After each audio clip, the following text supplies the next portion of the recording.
Oh, the ladies, the gentlemen, the boys and the girls and the everybody's in between. Welcome to another episode of the Chaps Chat. Cats, the best part of your week. My name's Jake, and I'm joined in the virtual studios by Sambo and Johnny. How are we, chaps? Phenomenal. Good. I think that's a word I haven't used yet. Just Are you scrolling through the single word answers that we can recycle and. do you have one of those word a day calendars going on now?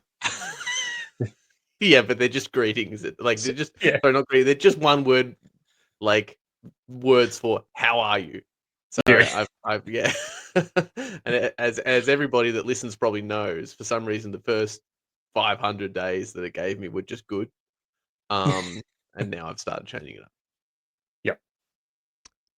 Very nice. It's nice. It's a nice change. Phenomenal's good. Sensational. Fantastic. Awesome. Tremendous. Marvelous. There's a lot of words we could use to describe ourselves this week. Not words that we would necessarily use to describe the game of football that was played between the Cats and the Orange team in round 18. On this episode, we're going to get into recapping all of our thoughts from that Maybe football not all game that happened. Yeah, maybe not all the thoughts. Some thoughts. Then we're going to private. jump over to Patreon. And we're going to talk a bit of news.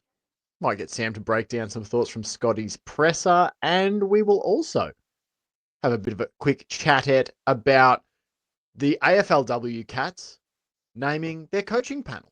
So some interesting names there to look at. And of course, we'll look ahead to round 19 against the Saints. Another team that we've obviously got a great recent record against, chaps. So that's very exciting to look ahead to. Before we get into that part of the show, I've got to say a quick Hoops Crew Media Network thank you to the people who make the show possible. The Hoops Crew Media Network is proudly sponsored by Cyril Cook Florist. Visit them at shop 1211 Leather Street in Breakwater. Phone them on 035 222 2244 or visit their website at www.cyrilcookflorist.com.au and use the offer code GOCATS in the voucher field at checkout to get 20% off your next online purchase. Oh, fuck yeah. That's how you do a fucking ad read. What a voice, whoever that chat is. Banger of a read. Was that not live right now? Was that? Couldn't tell. I couldn't possibly deliver that sort of quality live, out the gun. Not that much of a pro. Shoot. All right. Out the shoot. Sad news. Let's jump in, chaps. I was going to give you my thoughts on the Formula One movie, but John's already feeling nauseous enough without me having to talk about a movie that, takes a giant glittering Hollywood dump on his favorite topic. It's what I was expecting, to be fair. It's doing what it's designed to do. That is, engage new people into the world of Formula One. And, I have heard John hates that. It's not a great. How dare they bring casuals into your beautiful sport? Exactly. These casual Drive to Survive fans. I've already had one on the through the chaps who watched Drive to Survive and then got angry that Formula One wasn't like Drive to Survive. So you're worried, John? You're worried that people are going to go to the Formula One now and be angry because there's no Brad Pitt? Basically, yeah. To be fair, I would probably watch more.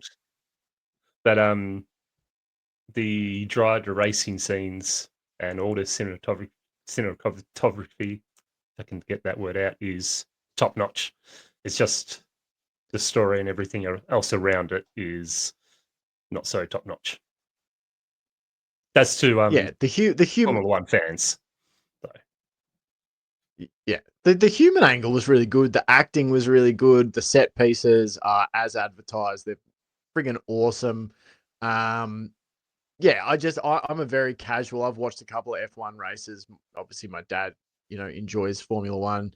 Johnny, you're a massive, massive fan. You've been to the last 2 or 3 Melbourne Grand Prix. 3 You have plus 3. converted your wife Yes. to the Formula One fandom, and but even I could tell you that some of the tactical moves that Brad Pitt and company were making were very, very extremely outlandish and would have absolutely led to a disqualification within, the first 1.5 races of the film. Having said that, it is a fucking great action movie, and if I could get a comparatively good quality movie made about some of my favorite sports, I'm thinking I would love to see one day a movie set in professional cycling. I would love to. I mean, getting a high quality footy film made would be pretty amazing if they could actually make it happen. I would love that. So no, ticks from me. I will definitely try and watch it again just because it's a spectacle. If you haven't seen it yet, go and watch it on the big screen because it won't compare once it's at home on your TV. And just to clear up too on that, the person who reached out to us about F1. I mean, Morris, who's one of the great listeners here, one of the great Patreon subscribers. Morris's only crime in John's eyes was reaching out to ask, how do I latch into F1 more? And I mean, I'm surprised we didn't lose Morris from the Patreon like swiftly because John was almost inhospitable with his response. So we'll soften John's cold, dead heart over the course of another maybe 400 to 500 episodes. But we hope you're still getting something out of the Formula One, Morris. As I said, Morris is in good company though for people that John has probably unfairly lambasted. He's in there with Jeremy Cameron for only kicking 3 to 4 goals a game. It's Morris and Jeremy Cameron. I mean, that's a great group. That's if you got to. It is. It's actually elite. It's true. Morris should be pretty stoked. I think It's massive company. Absolutely. All right, let's jump in. We're dancing around it. We'll dance no more. Let us. We're out of time. I don't think we can get to the game. Sorry, I think that's actually time. Yeah. Yep. Late Good episode, Saturday guys. afternoon, early join the Saturday Patreon evening. The Cats travel to take on the Giants at NG Stadium, desiring nothing more than to exact a sweet measure of revenge on a team that has had the better of the Cats the last half decade. And chaps, there's not many sides who can claim that. The afternoon couldn't have started better for Geelong, despite being without electric small forward Tyson Stengel for the second consecutive week. The Cats were ferocious in the pressure game, frothing at the bit to move the ball, and within the blink of an eye, or more specifically 12 minutes and 9 seconds, had chalked up a 25-6 lead on their hosts. Total domination was a phrase thrown around by the commentators, and as the team in orange wilted in the afternoon sun, it was a phrase that rang beautifully in the ears of Cats fans. Until it didn't. Off-pitch notes began emanating from the Geelong instrument from the moment Jake Stringer goaled at the 14-minute mark of the first term. An engine that had been purring with swift and slick efficiency suddenly started to misfire. Smoke emerged from parts where the emergence of smoke isn't a desirable outcome, as Geelong's mids and forwards failed to twist their radio dials to the same frequency. Entry after entry was chopped off by the mighty Leek Aaliyah and his cohort of aerial assassins. The Cats couldn't help themselves but to misdirect the football or give away sloppy free kicks as the GWS orchestra began to find tune.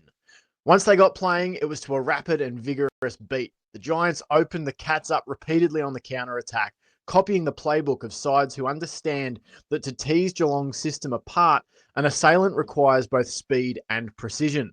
GWS had both. Around the clearances, the Cats found their avenues to the footy blocked up, occupied by a seemingly endless supply of tough orange bodies who knew where to be and, most importantly, when to arrive.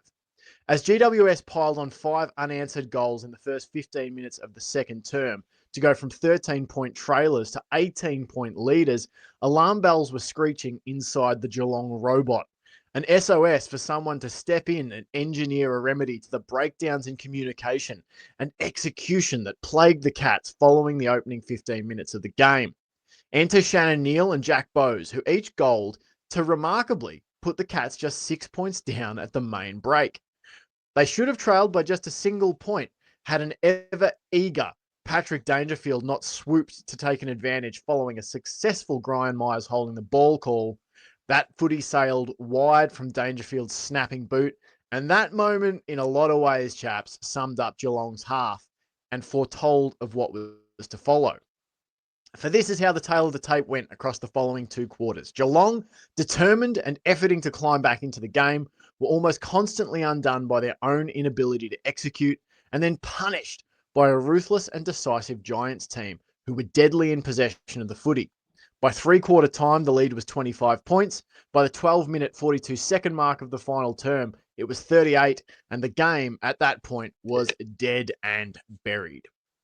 To their credit, the Cats didn't put the cue in the rack and continued to fight for scoreboard impact. Geelong kicked 4 of the game's final 6 goals to reduce the margin to 26 points, with big key forward Shannon Neal ending his evening with 5 straight, despite suffering through an extremely testing battle with Leek Aaliyah and the rest of the Giants' backline. Tom Stewart put up a season-best performance, racking up 29 touches at a whopping 96.6 disposal efficiency. However, key parts of Geelong's machine simply didn't operate with their usual craft and efficiency on the night. The midfield unit was outpointed around the stoppages, which hasn't happened too often in 2025. Bailey Smith and Max Holmes combined for just 43 touches, which is a fair way below their usual impact, and 4 clearances between them. Connor O'Sullivan and even Jack Henry at times found their battles with Stringer and Cadman extremely challenging, and the Cats lacked polish and connection going inside 50, particularly when the game was on their terms. It all added up to an extremely frustrating defeat, with extra disappointment for fans who are definitely not used to being in the position in the last 2 decades to lose so consistently to the same side. The Cats usually do this to other teams, and in many ways, lads, I thought that GWS have, for the last 5+ years, provided Geelong with a bit of a taste of their own medicine. No premierships are won in July, and by the same logic, neither are any lost. In the short term, it's a pain to lose to these same orange pillocks again, but in the long term, there's valuable things to learn and gain. For now, all we can do as fans is pick apart what we saw and bide our time for the next opportunity to knock the Giants down their beanstalk. Cats 13-7, 85. The Giants 17-9, 111. Johnny, let's open with your thoughts on the game. Yeah, I'm not gonna lie, I wasn't fully 100% that confident going into this game, mainly because it was against the Giants, and I don't know, I've always feeling like we just have this tendency against the Giants just to go into our shell a bit and not play the way that we know how to play and the way we should play. And then it's sort of like we get into this arm wrestle, and like little tussle with them, which I feel like they love. They love that little, niggle tussle, the fast-paced movement. They're, still fairly youngish side with lots of skill and talent and ability to move really quickly. And I think once you let the Giants get into that frame of mind, it's pretty difficult to stop them. And I feel like that's what the Cats let them do, to sort of let them get that momentum back throughout that first quarter. And then we just couldn't really, settle ourselves that well. We always looked like we were rushing or kicking the ball long and high straight on the heads of our teammates, and the Giants will just come over, spoil it, get a little bit more pumped up, and then they're able to flick it around, as you said in the intro again, which was fantastic as always. They're able to flick it around, use their speed, use that to punish the Cats, which is a weakness of ours. And it just felt like we were on the back foot from there. It just felt like we weren't able to get back into this game fully from half time, which is a real shame because it felt at moments we were getting there, and then the Giants, as they do, would get a couple of goals quickly or 4 goals in a matter of 10 or so minutes. Frustrating, but I feel it's definitely in the heads of the players. I think coming up against the Giants of going us this team that we haven't really been able to get a hold of recently, and as much as people will say and players will say, yeah, they're not in our head, they're not, in our mind of, we've got the wood over you. I think it definitely would be in players' minds of going, this is a team that we've struggled against. We've like how many 5 or 6, 7 times in a row have beaten us now. I think we're 3-7 in the last 10 games against them or something. So it's definitely becoming a trend and a frustrating one. I always want to beat them, but I'm never that confident going into these games against them, because it's just like they've just got this innate ability to play really good football, really controlled football, and hit up the targets extremely well when they come up against us, and then puts the Cats under pressure, and we just sort of falter at the wrong time, and just not able to execute properly. But overall, it's the one game out of the last however many that I would say, yeah, I'll be happy to lose this one. This is the one that I'd say, if I had to lose one, it would be against the Giants, because I always feel like it's the one that I possibly feel like would lose out of the rest.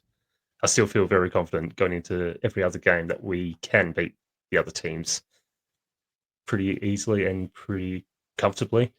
And even if it does involve into a arm wrestle, I still think we've got the ability and the skills to out wrestle most teams. Yeah, you not to like look too far ahead, but from my perspective, it sucks to lose. It sucks to lose to the same team, lots of times in a row. But you know what I cast my mind back to sometimes is our Kennett curse streak against the Hawks. And that ultimately came crashing down in a prelim final. So like at some point the Cats are going to beat the Giants, and who knows where that might be. Is that on a bigger stage? So obviously you want to win all these games, but yeah, I don't know. I've got lots of different thoughts about it. But Sambo, let's come to you for your opening thoughts on the match. Do you have anywhere you want to take us first, or what was your sort of general takeaways from this game? You did message me and say this was. Did you say it was your most frustrating game, or did you say this was the game that made you most grumpy? Or I think I said this was my grumpy boy game. But then I did also say it, but I'm over it. And that was not after the game. That was during the game. So I managed to get through it mid game and see out the game. In a much more pleasant state. Very rare for me to get vocal unless like all of us are getting together and like it's there's a vibe going on and you're watching it live. Pretty rare for me to get vocal at the ball in my lounge room. But I think there was probably 2 F-bombs dropped, and I know that's not a shocking number, but just compared, if you had to contrast it to like how I normally watch the football, which is like you'd probably think, if you're watching me, you'd probably think your TV had frozen. I'm usually literally just sitting there emotionless, watching the game. Like it's pretty rare. Whereas this one, there was a couple of turnovers that elicited some, like, sort of some expletives. A couple of Cadman's goals too, where you're just like, what can you do? What can you do against this? Like, there was some, and there was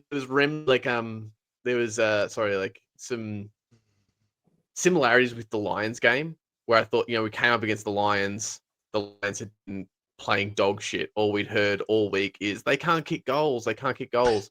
And suddenly the Lions couldn't not kick goals. Like their passes were turning into goals. And you just felt a little bit like, all right, the script's just written on this one. And obviously they're a different side. They're in different forms of the Lions. But it felt in that some of their kicks, you're like, why did they even go for goal there? Who goes for goal there when it's a tight game? They just like pulled it off I just felt like they were absolutely zinging. So you kind of have to flip it too. So you're like, some teams just have it over us. Why do we play bad against some teams? And I know it's only a small shift, but you do have to kind of flip it and go, for their point of view, they must be like, why do we play so good against this team? Because GWS is they're the kind of team that could go on and lose to a team way further down the ladder. Like, I do feel like they're a bit erratic, and they could look, and you can imagine some of them kind of going, why can't we just play the way we can play against the Cats, against whoever? So it is just one of those weird matchup things. But yeah, I was pretty grumpy. I was pretty frustrated. It felt like, and people can correct me if they go back in the tapes, and I have said this earlier in the year, but this loss in particular to me felt like we just didn't play July. We just didn't look like, it's not like we played our best and they played better, and it's also not like we just played bad. It just felt like we didn't play our way. It felt like we really got sucked into their, like, this erraticness, like the amount of bomb kicks. And I know we're talking about, and we will again, I'm sure, talking about deliveries inside 50, but our kicks out of the 50 were just like, sometimes you're like, why? Why are we like, this isn't us. We're not the team that just like thumps it from a kick in just into a pack and goes, oh, hopefully someone like. And earlier in the game, we had hit up Ollie Dempsey in that way. Like, we'd kick to a contest with Ollie Dempsey, and that's, I understand that. There was other times when we were just kicking it to a mess of players, or often sometimes it seemed like we were kicking it directly to an uncontested Giants player. So some of those turnovers just felt very not us, and it was, when it's from a kick in or whatever, like, it can't be under pressure, so it's that perceived pressure thing. It just felt like we got whipped into a bit of a cyclone that we could never step out of. I thought, if at our time again, without really knowing what the coaches want, I felt like we probably would have much rather generate some more stoppages, like of all kinds. Like, I don't know if this scenario to me basically played out about 3 times across this match, which is the ball comes down in some way. It's kicked out. Either we've kicked it out, they've kicked it out, whatever. There's a non-clean mark. The ball isn't taken cleanly. It comes to ground. A GWS player and a Geelong player jump on it. 2 more players come and jump on it, with a couple hovering off to the side. 9 times out of 10, this gets bound up, ball up, we reset, we structure up. But in this game, the ball bobbles out randomly. It seemingly by chance goes to a GWS player. Geelong players are wrong side, on the incorrect side of the contest. The GWS players are allowed to streak away without anybody following it, or dispose of it without any putting a real tackle. Like, that, to me, of some variation of that, whether it was from our kick in, an attempted like turnaround in the 50, it just seemed to play ad nauseum. This, like, ball comes to ground, pile on it, but it doesn't result in a ball up or a free kick. It just bobbles out, and GWS either have lady luck on their side, or have just structured up in such a way, which I tend to go way. I'm sure there's luck involved, but I tend to feel like they structured up incredibly well. I really hope First Use does a video of this game on GWS did, to, like, I mean, I guess I could go back and watch it, but I don't think I will. Like, why did we never see Holmes streak with it? Why did we never see Bailey Smith streak away with it? Why was it pretty rare for Atkins to be able to streak away with it? I understand one of those players getting taken out. I understand all those players having less impact.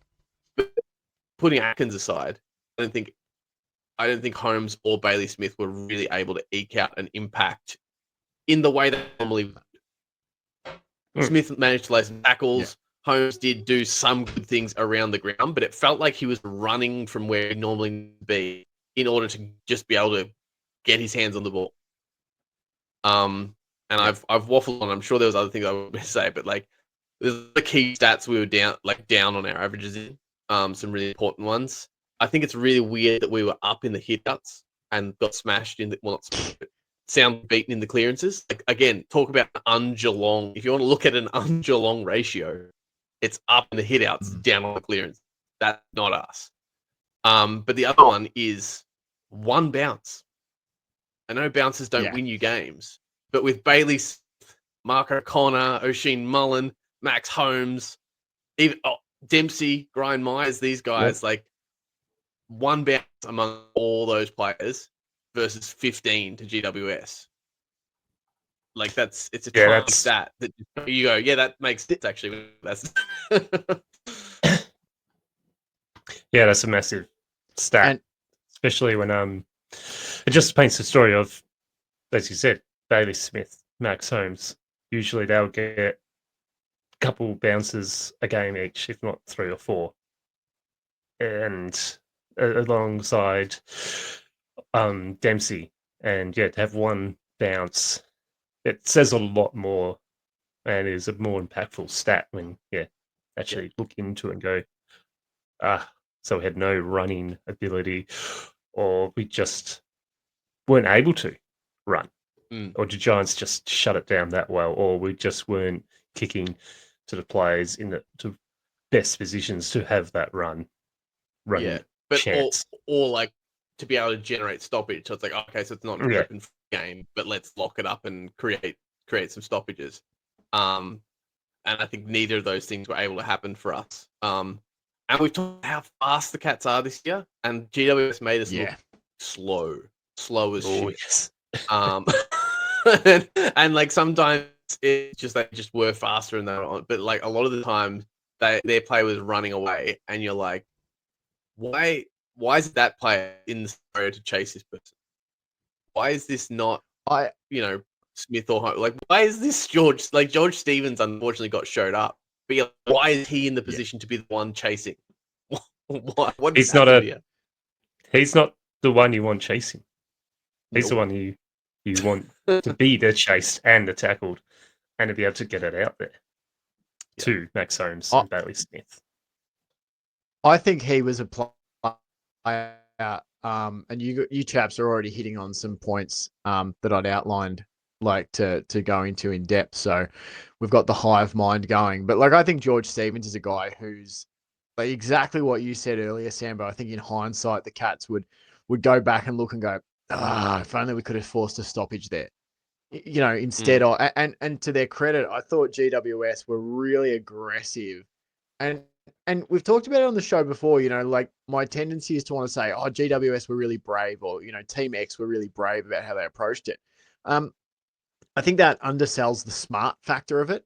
Like sometimes the brave option or the risky option, the aggressive option is the smart option. We talked about it on the mid-season review where someone had a question, why are teams able to transition so quickly through the middle against us? Why are they able to take the game on and cut us up through the middle at speed? And it's like, because that's one of the few ways you get at Geelong is trusting yourself and going and attacking. And we saw Essendon do it early in the game. It might have been the second quarter where they actually looked good. They actually took the game on and tried to run at us and use the ball by hand. And that's one of the ways you get Geelong. We talked about it in the Richmond game, chaps, that Richmond could have made a much better account of themselves if they'd finished their work inside 50. They had so many missed kicks, so many drop marks inside 50. Like, no team is unbeatable, in my opinion. I mean, even Collingwood definitely not have lost this season. Brisbane's lost this season. No team's unbeatable. Everyone has a thing that if you're smart enough to work out what it is and talented and disciplined enough to exploit it, you can beat them. And so I think teams know that it's about speed and efficiency against the Cats. Carlton did it with their hands. I thought Essendon tried to do it with their hands. Teams like GWS, and I think to an extent Brisbane, do it with that quick spread and kick, where it's lots of marks and lots of kicks and change the angle and push and pull Geelong out of position at speed. I think you're absolutely right. I think in hindsight, I kind of wish that we'd had, more clearances, to like more stoppage situations. I thought the game was in motion more than we would have liked it to be. And GWS were really good. They went fast when they needed to go fast, and they were patient when they needed to be patient. They never, ever really, apart from the first 15 minutes of the game, played into our hands with how they moved the ball. And so I think players like George Stevens just really suffered from that. I mean, his best work, you watch him in the VFL, it's all around the stoppage. You are not getting like run and chase out of George Stevens. The athletic comp I had for him in terms of agility and speed was Mitch Duncan. He is not a mover. Like, so, you know, people will, I'm sure, shit on his performance. But I just wanted to come, chaps, and finish off the thought about the lack of run and dash. And you said it, Sambo, like one bounce, and that was Jack Martin. So we had Max Holmes, 0 running bounces. And the other team, GWS had 15. Finn Callahan, 3. Darcy Jones, Connor Idoon, Joe Fonte, and Lockie Ash each had 2 bounces. Like, did you guys actually see anything?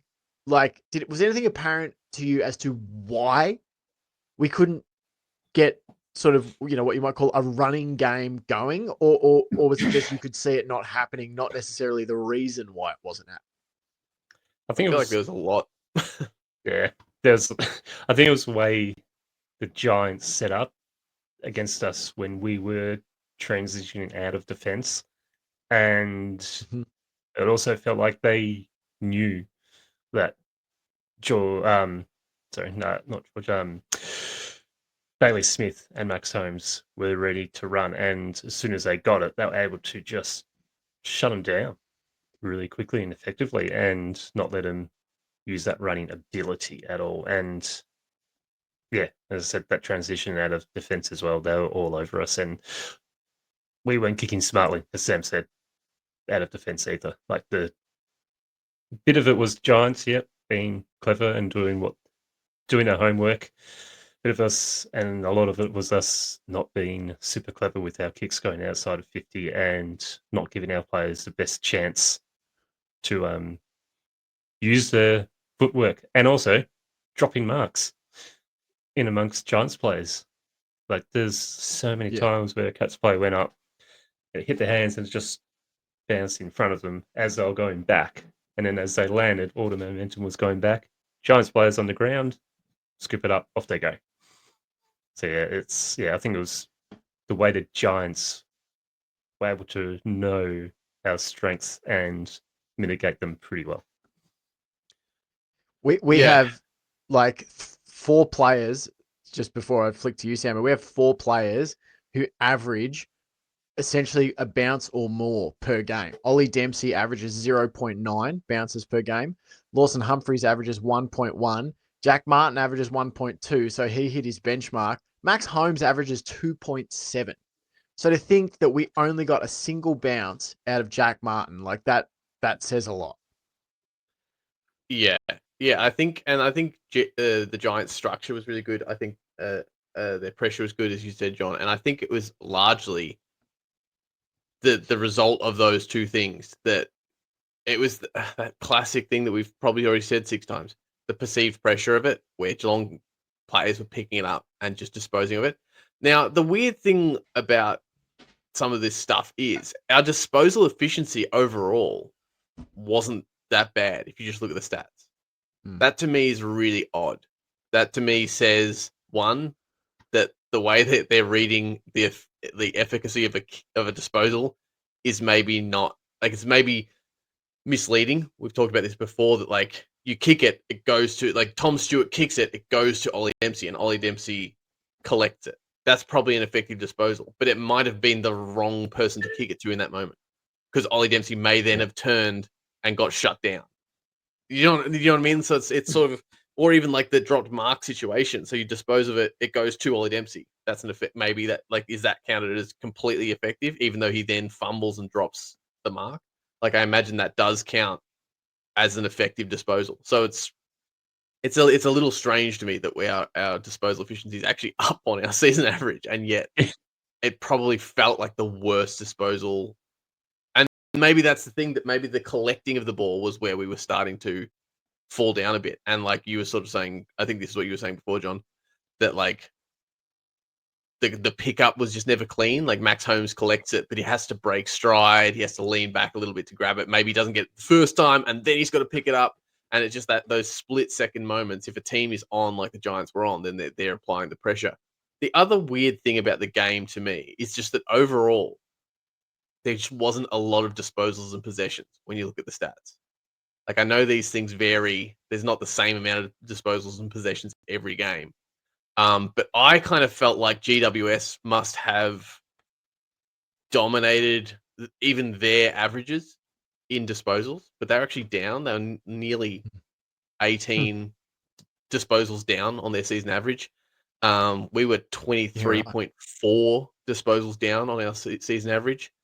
And so I guess maybe that does lead towards the fact that they were running with it a little more. The longer you hold the ball and run with it, the less chance that ball, gains more possessions or disposals. But that being said, even possessions is down. We were 22 uncontested possessions down. They were 22 uncontested possessions down. They were up about 11 contested possessions. We were down about 11 contested possessions. So on the whole, possessions and disposals down on our averages.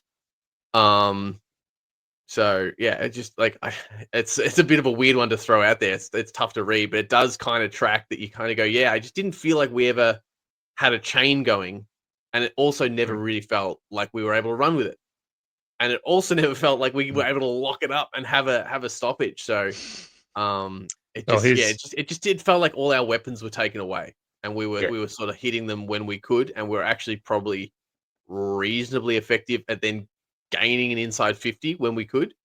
But then the final nail in the coffin was really that we couldn't then convert those inside 50s. Yeah. Their kicks were also up on the season average by 23, but their handballs, they were down by 30 on the season average. So, and their marks had 93 marks, I think. 93, and they normally averaged 90. So yeah, they and we only had 87 marks. That's 11 less. Yeah, marks were down. Our average, yeah. So, but our inside definitely took away. Our inside 50s were up, but our efficiency inside 50 was down by 16%. A long way. 35%. Yeah. And ours was up by 1 point. Now it's a lot of stats just to throw out there, but it just like I'm not trying to. It paints a picture. Well, yeah, it at least paints a picture that it was a weird game. That like a lot. I guess that it's not all feeding into from me. Like I don't necessarily 100% know how to read these stats as this is what happened. Crystal ball. This is how it worked.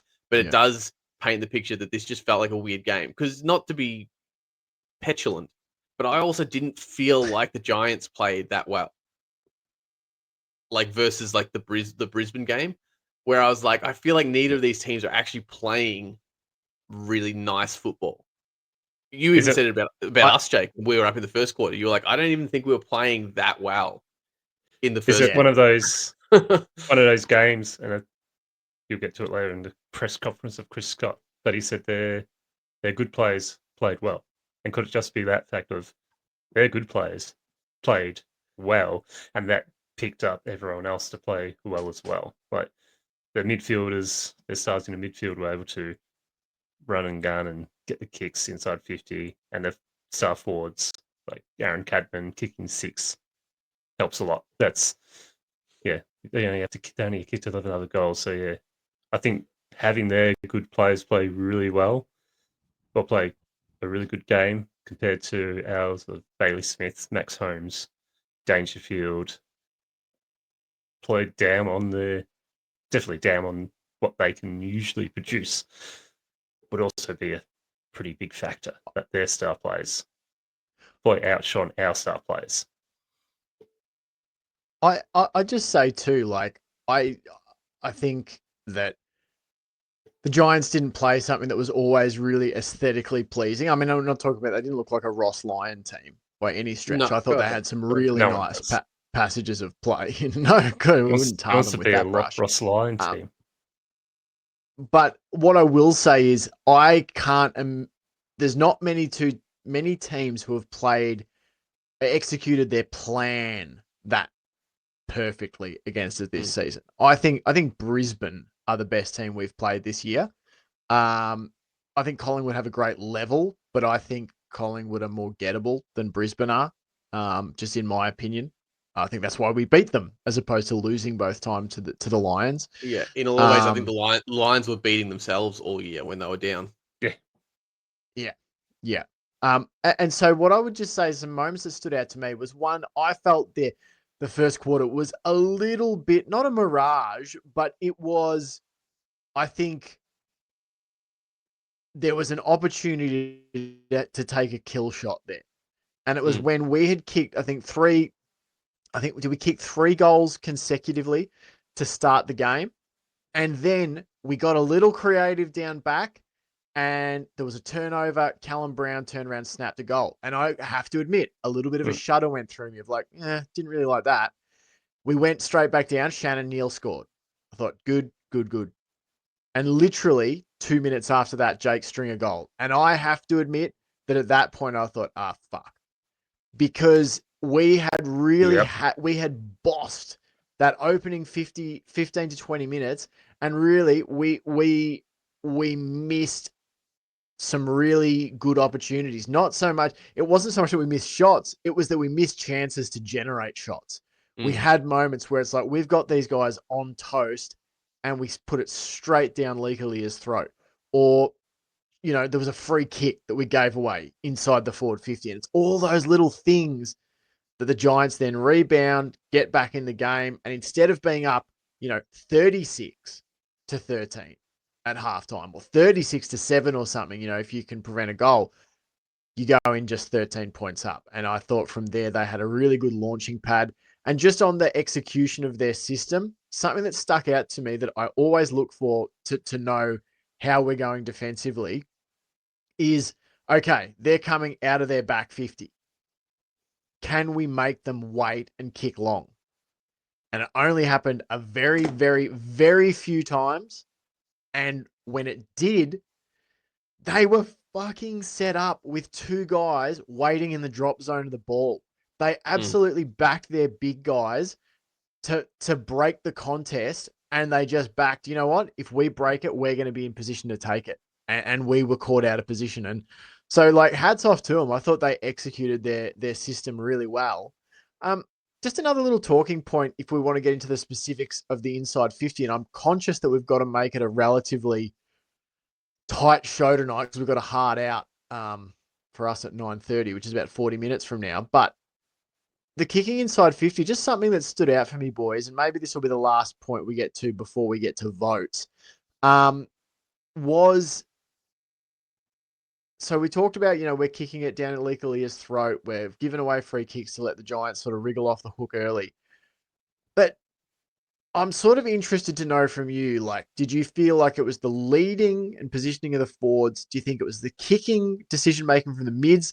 Was it GWS setting up their defensive structures brilliantly? I'll just read these stats for you because this is my little opinion. I don't know that this is the breakdown of players that we want putting the ball inside 50. Sean Manor had 11 inside 50s. Now, Bailey Smith had 7. That's about on par for Bailey Smith on the season. Tom Atkins had 6. I think that's about twice as many as he normally has in a game. And I'm not trying to rag on Atkins, but I'm thinking of the players I would want putting the ball inside 50. I guess Atkins would be among them, but that's still high for him.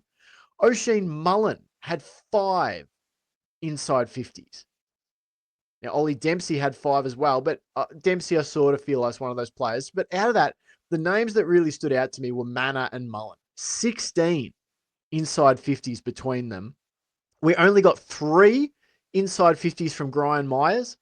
We got 4 from Holmes, and we got none from Jeremy Cameron, who I think averages about 2.5 inside 50s per game. And like, I feel like those 3 players, particularly Myers and Cameron, are the guys you would prefer putting the ball inside 50.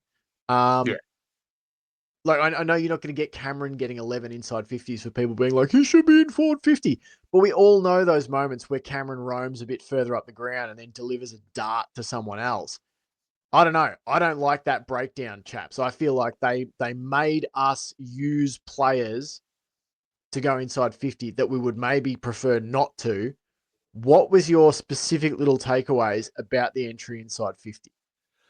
Yeah, I mean the Cameron one, obviously he copped that sort of knock, and I think that True. he was not roaming the way he normally roams. He wasn't even able to kick. Like you saw him line up to go for that banana, and then he straightened up and went for the drop punt because you see he suddenly realized he was going to rip his leg out of the out of the socket if he went for the banana around the body. So I think like this isn't to say you're not right, Jake, but I think you are right in terms of like I don't think he was able to have that impact. Would you want him free? You want him moving. He's not the kind of forward, as much as other people disagree in the talking heads in the media. I don't actually want Cameron just standing there in the goal square waiting for it. I'm happy if he does that pretty regularly throughout a game, but you want him moving around, losing his defense. I think it was a reasonably easy job to hold Cameron, because he was so inhibited by whatever he was dealing with, that hip thing or groin issue or whatever it was, something up the top of his leg.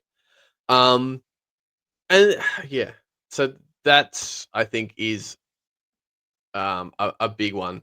The Grind Myers one's interesting because he's, only 3 inside 50s, but had 7 score involvements. Again, not knowing 100% about how the AFL statistics work. And inside 50, does that only count as a kick? So that counts as a kick when you're outside 50 and you kick it into the 50. Yes, it doesn't count if you are already in the 50 and pass it to someone else because you're in 50. It's the entry into 50. Yeah. So that means probably one of two things for Brian Myers. Either he was pushed really deep and he was in the 50 a lot to get those score involvements, probably more than he normally would be, or he was held back. And I don't know about you. I feel like it was probably the latter. I feel like he was probably involved in chains that led to scores from the midfield, but he was never that one that was able to deliver that last pop over the top, slice it back kind of. Yeah, I feel like a broken record, but that's huge for the Cats when you don't see us delivering it in a variety of ways, kicking off the line, kicking across the body, picking out players on the lead when we're just trying to pop it on the head of a pack and hope for the best. It generally speaks to a breakdown in system. So yeah, I think that was pretty bad. And Aaliyah, I know it's a different spelling as well, like with Aaliyah, but it did feel like we've had some really bad run-ins with players and Aaliyah over the last few seasons. I was like, oh my god, I feel like we just finally had some consistently good games where we dealt with Aaliyah, and now we've got a new Aaliyah that's going to. So yeah, I mean, I don't know. I actually don't know how new he is, but I feel like he's new to tearing us up in that way. He's done it. He's done it a few times against. I still remember one game when it was down at Cardinia Park. Sorry, and he just well done. did the same thing he did this round. Just read the ball. Was that last year or the year before? Year before, I think he was injured earlier on this year, and then it might have been. Yeah, it looks like he's been in and out the side. Yeah, but I think it was a couple of years ago, and he just he was on Cameron, and Cameron did nothing, couldn't do anything. It was just, he's just one of those players that he's so tall and wily, but he's also extremely strong at just taking marks and knowing where the ball's going to land. But also, it doesn't help when our deliveries inside 50 aren't point on. Do you think the deliveries inside 50 maybe matches up with like the players getting our inside 50s matches up with our clearance game? That our clearance game was down, so the players that were getting into position to deliver inside 50 were not maybe the usual suspects. Like I don't think he would do it a couple of times, but I don't think Sean Manners usually the player like to get the clearance or to get the very next possession and get into the 50. No, he's probably more likely to get 11. his 50s. He's probably more likely to get his inside 50s off passages of play and turnover. I would think he'd be involved with Dempsey and those kind of guys on a run down the flank, and getting it in. So I do wonder if that kind of marries up, that we're not getting a lot of inside 50s from Bailey Smith at Holmes because we weren't winning the clearances to get to them, and they themselves also weren't giving the clearances. Tom Atkins had 6 inside 50s and only 8 kicks. So I think 6 of his 8 kicks were deliveries inside 50. And I think he also was second on the team for clearances, right? No, he's first on the team for clearances. So he also that kind of makes sense. He got the most clearances and had a lot of a way more inside 50s than he normally would. So I guess that all marries up.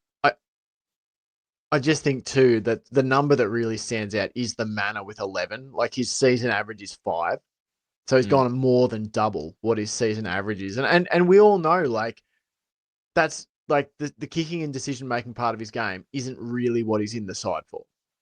And sometimes he makes a brilliant kick and sometimes he puts it out in the full, or there are other parts of his game that you love. I do anyway, and I understand why he's in the side and he's such an asset. But just another little stat, and then we really do have to get to votes and get to the Patreon show. Lawson Humphreys on the season 78% disposal efficiency. On Saturday, he went at 53% disposal efficiency. So 25% down. If you sort of key in on kicking efficiency, Lawson Humphreys went at 44% by foot. And on the season, Lawson Humphreys' kicking efficiency is 76. So he went 32% worse by foot. And I think he, again, is a player that we're pretty key to linking us from back to front. And they found a way. I would love to know things like kicks under pressure. They sometimes have in the NFL, you can look at what throws a quarterback made under direct pressure from a defender. It would be great to have a stat in the AFL, and someone probably fucking does it. David King's probably got it locked up, under lock and key on his laptop of kicks or disposals made under immediate pressure. It would be really interesting to see why Lawson Humphreys' disposal and kicking efficiency in particular was so much lower. Let's get to votes, and let's do it quickly, chaps, because we want to get to the Patreon and give the Patreon subscribers the show they deserve. So votes for players who stood out to us and did other stuff good too. Johnny, you're 1, 2, and 3. Who was it? 1, Tommy Atkins. Pretty good game by Tom Atkins. Bit down in his tackles, unfortunately, but still decent enough game. Still almost led the team in tackles. Yeah. Absolutely. 2 to Shannon Neal, 5 goals. I thought this was another one of his nearly breakout games where we can really start seeing his craft, and that mark in the first quarter was fantastic. Jumping up under massive pressure, but up above his head. You can always see him a lot of eyes and sort of not watch the ball when it goes in his hands. Kept his eyes on the ball and clunked it nicely. And I'm giving my 3 to Tom Stewart because I can, and he was a great game by him. It was a Tom Stewart game. Sambo, where are you going? 1, 2, and 3. Same players, different order. I've got Shannon Neal at 1. I was really. Oh wait, are we just going 1, 2, and 3, and then talk about why? Sorry, I got lost. I did. No. I think just do it quick. I just think do a little bit of talk because we don't have a lot of time. All right, Shannon Neal, mostly impressed because I actually didn't think he was having a great game at the first. I thought he was in his fees, and I was expecting him to give away about 5 in 50-meter penalties by the end of the game, based on how he was just behaving around, getting soundly beaten, and you could see it was really ticking him off. So the fact that he was able to rein that in, turn it into something, and kick 5 goals on a night where we just couldn't kick a goal for even if we paid someone. So I thought I really liked the way, and that's kind of where my votes have all gone, is towards players that played better as the game wore on. I'm not really giving reward to players that did their good stuff when the going was easy. So my 2 votes then go to Tom Atkins. Again, down on his tackles, but still equal game high with 6. So it just wasn't a high tackling affair, really. Led the team for clearances, and equal second on the ground for clearances. He was also led the team for goal assists, which, at least he had more inside 50s than you'd want, but at least he was turning them into goal assists, which quickly on the Sean Manor thing, 11 inside 50s, only 1 goal assist and 3 score involvements off those inside 50s. So, like, again, not to shit on Sean Manor, but you're talking about, like, obviously not all those inside 50s is necessarily where it comes from, but just if you've got to play a kicking inside 50, you probably want their score involvements to be high. So yeah, again, Tom Atkins, the 3 goal assists. And yeah, I just thought kept fighting all night. Had reasonably high disposal efficiency too. Second on the team, equal third on the ground for contested possessions, and yet went at nearly, like, may as well be 80% disposal efficiency, 77.8. So that's why for Tom Atkins. And for Tom Stewart gets the 3. I thought, yeah, he was, even during this game, was getting kind of belittled by the media team, talking about how, he took an intercept mark and they go, oh, you don't see him do that very often anymore. And I was just like, oh, fuck off. Anyway, I thought I thought he was great. 26 possessions, 10 of them contested, 96.6 disposal efficiency, led the game for intercept possessions, also 5 score involvements.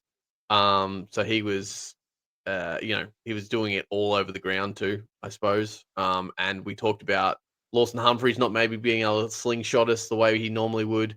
But Tom Stewart, I thought, was doing exactly that. And a nice clean game for Tom Stewart. 4 frees for, 0 against. Yeah, and Tom Stewart too delivered fucking stiff arm, like, don't argue to somebody down in the back pocket, which I loved. And you know then what else? Also, yeah. You go. Sorry. Also shook off Jake Stringer tackle, like Jake Stringer was a little man baby, which in comparison to Tom Stewart, he fucking is.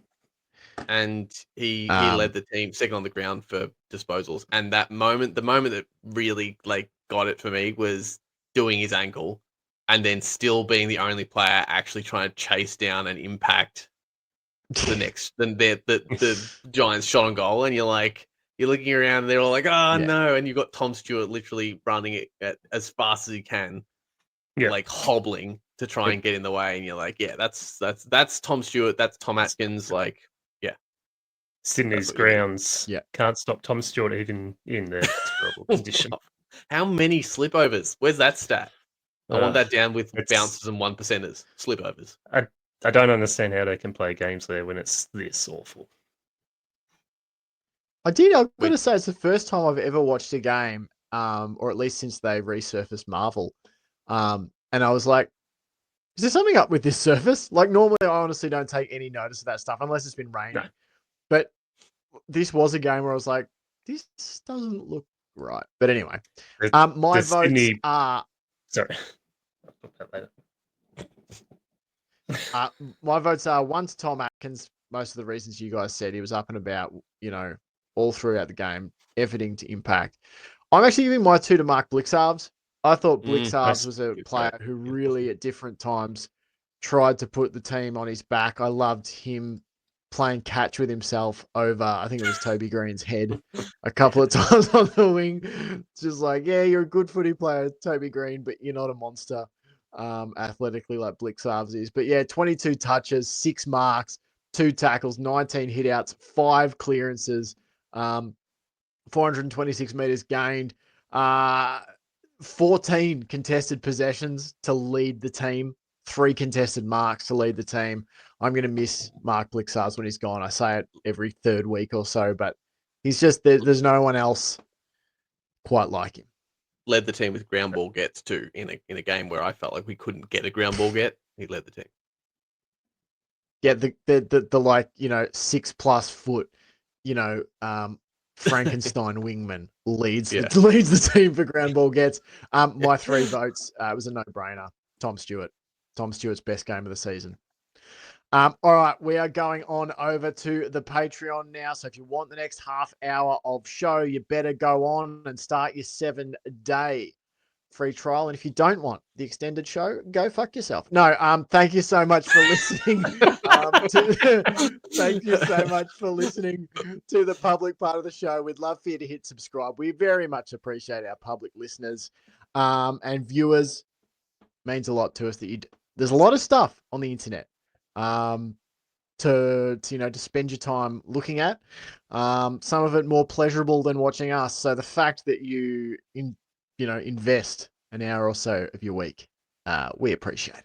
All right, until next time, go the mighty Cats. Go Cats. Go Cats.